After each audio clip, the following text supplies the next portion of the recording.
नमस्कार शेतकरी मित्रांनो. शेणखत कुजणं किती महत्वाचं असतं, तर ह्या संबंधित आज आपण चर्चा करणार आहे. कारण की भरपूर शेतकऱ्यांना माहित नाही की शेणखत कुजल्यावरती आपल्याला काय काय फायदे होऊ शकतात, किती खर्च आपला हा शेतीमधला होऊ शकतो. आणि शेणखत कुजणं हे एक शेतकऱ्यासाठी आणि त्याच्या शेतीसाठी खूप किती महत्वाचं आहे. तर ह्या विषयावरती आज आपण सविस्तर चर्चा करणार आहे. कारण की आता हा जो आपला गंज आहे, हा जवळपास 1.5 वर्षाचं शेणखत आहे. पण आज आपण याला पलटी मारून घेतोय. पलटी मारल्यामुळं जो न कुजलेला भाग आहे, तो पूर्ण खाली घालतोय आणि जो कुजलेला भाग आहे त्याच्यावरती टाकतोय. तर शेणखत कुजल्यामुळं आणि आपण जीवाणू शेणखत किती फास्ट कुजते, कोणते कोणते जीवाणू आपण शेणखतामध्ये दिली पाहिजे, त्यामुळे की आपल्याला पुढे चालून फायदा होईल आणखीन.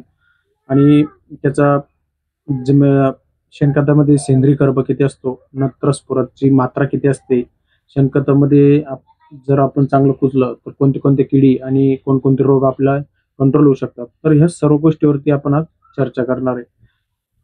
तर सर्वात पहिली गोष्ट म्हणजे आपल्याला ज्यावेळेस शेणखत कुजवायचंय, त्यावेळेस आपल्याला जो खालचा आता जर तुमचा 1 वर्षाचा पूर्ण गंज असेल, तर त्याला मध्ये एक पलटी मारायची आहे आपल्याला. तर काय करायचं, त्याच्यावरती जो काडी कचरा येतो, तो खाली घालायचा आहे आणि जो खालचा कुजलेला पूर्ण भाग आहे, तो वरती टाकायचा आहे आणि त्याचा एक ढीग मारायचा आहे आपल्याला. तर हे सर्व शेतकऱ्यांना इथपर्यंत जवळपास माहितीच आहे. पण त्याच्यानंतर जर आपल्याला शेणखत मध्ये जर जीवाणू वापरायचे असेल, तर कोणकोणते जीवाणू आपण वापरायला पाहिजे. त्याच्यामध्ये आपण ॲझोटोबॅक्टर, पी-एच-बी, ट्रायकोडर्मा, बिव्हेरिया, पॅसिलोमायसिस हे आपण जीवाणू जर वापरले, तर आपले जो जमिनीमध्ये बुरशी आणि कीड जे तयार होतात, ते आपण इथंच कंट्रोल करू शकतो.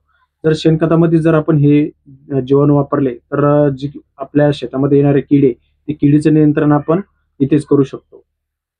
तर शेणखत कुजण्यासाठी साधारणतः जर तुम्ही ढीग मारला, तर एक 90 ते 80 दिवस लागतात. जर तुमच्याकडे चांगला ओलावा जर तुम्ही मेंटेन केला, चांगलं जर त्याला हवेशीर जर तुम्ही चांगलं याच्यात ठेवलं, तर तुमचं 90 दिवसामध्ये पूर्ण शेणखत तयार होऊ शकतं. हे आपल्याला लक्षात घ्यायचंय. तर शेणखतामध्ये आता आपल्याला पुढच्या गोष्टी म्हणजे जर आपण शेणखतामध्ये अन्नद्रव्याचे प्रमाण जर बघितले, तर नत्राचं जर प्रमाण बघितलं आपण 0.5% ते 1% पर्यंत नत्र असतं, की जे आपले पाने व खोडवाढीसाठी महत्वाचे आहे. त्याच्यानंतर आपल्याकडे स्फुरदची मात्रा जर बघितली तुम्ही शेणखतामध्ये 0.2% ते 0.4% म्हणजे मुळांच्या वाढीचा विकास करण्यासाठी व फुलांच्या निर्मितीसाठी स्फुरदची मात्रा शेणखतामध्ये असते. त्याच्यानंतर पालाश 0.5% ते 0.6% झाडाच्या मजबूत वाढीसाठी आणि रोगप्रतिकार शक्तीसाठी पालाशची मात्रा शेणखतामध्ये एवढ्या प्रमाणात असते. त्याच्यानंतर कॅल्शियम 0.2% ते 0.4% मातीचा पोत सुधारण्यास व पोषकांच्या वाढीसाठी झाडाच्या. त्याच्यानंतर मॅग्नेशियम 0.1% ते 0.2% हरितद्रव्यांच्या निर्मितीसाठी आणि झाडामध्ये फोटोसिंथेसिसच्या प्रक्रियेसाठी.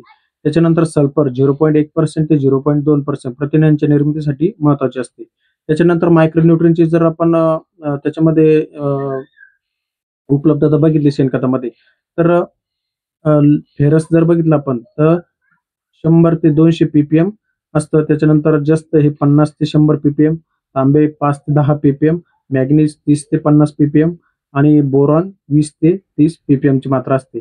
सगळ्यात महत्वाचा घटक म्हणजे सेंद्रिय कर्ब जर बघितला आपण शेणखतामध्ये, तो 15 ते 25% पर्यंत असतो.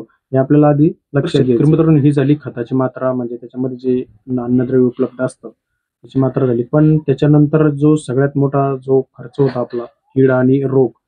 तर जर शेणखत जर चांगले कुजलेलं असेल, तर मुळांच्या बुरशीजन्य रोगाचे नियंत्रण होते, जसं की रूट रॉट, मूळ सडणे, फ्युजेरियम, रायझोक्टोनिया आणि पिठावलेली बुरशी रोग. हे चांगले कुजलेले शेणखताचे फायदे. ज्यावेळेस कुजलेले शेणखत मातीतील ट्रायकोडर्मा आणि बॅसिलस सारख्या जैविक सूक्ष्मजीवांचा विकास वाढवते. हे सूक्ष्मजीव मुळांच्या बुरशीजन्य रोगावर नियंत्रण ठेवतात. ते बुरशीजन्य आणि जीवाणूजन्य रोगांना प्रतिकार शक्ती निर्माण करण्यास मदत करते.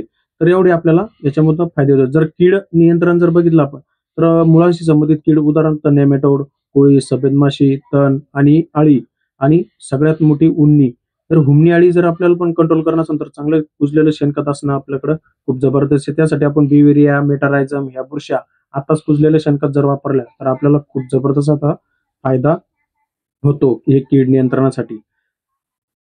शेणखत उपस्थित सूक्ष्मजीव आणि गांडूळ मातीतील नेमॅटोड्स आणि इतर कीटकांचा नाश करतात. आता भरपूर रोगप्रतिकार शक्ती क्षमता पण वाढवणे झाडाची.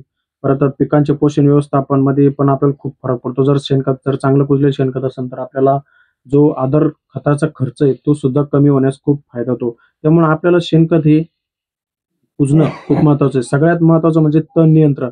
जर चांगली कुजलेली शेणखत असेल ना आपल्याकडं, तर चांगले कुजलेले शेणखतामुळे पृष्ठभागावर एक प्रकारचे सिंथेटिक आवरण तयार होते, ज्यामुळे तणांच्या बिया वाढू शकत नाही.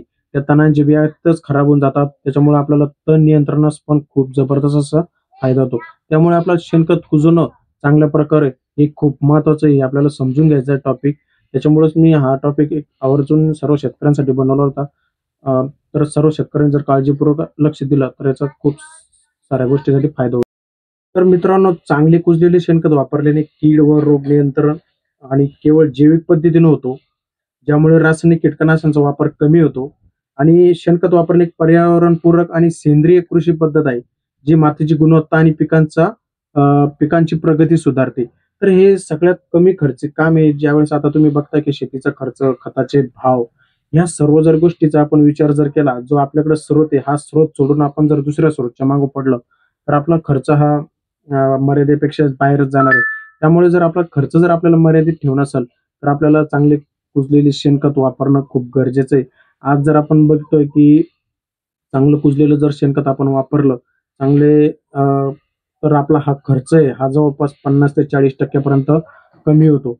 हा जर खर्च आपला जर इथं कमी होत असेल, तर का बरं आपण हा जो एक नैसर्गिक स्रोत आहे, तो वापरण्यास आपण मागे हटतोय. तर हा स्रोत आपल्याला नक्की वापरायचा आहे. पण ह्या पद्धतीने जर आपण त्याचा वापर केला, तर नक्कीच खर्च कमी होईल.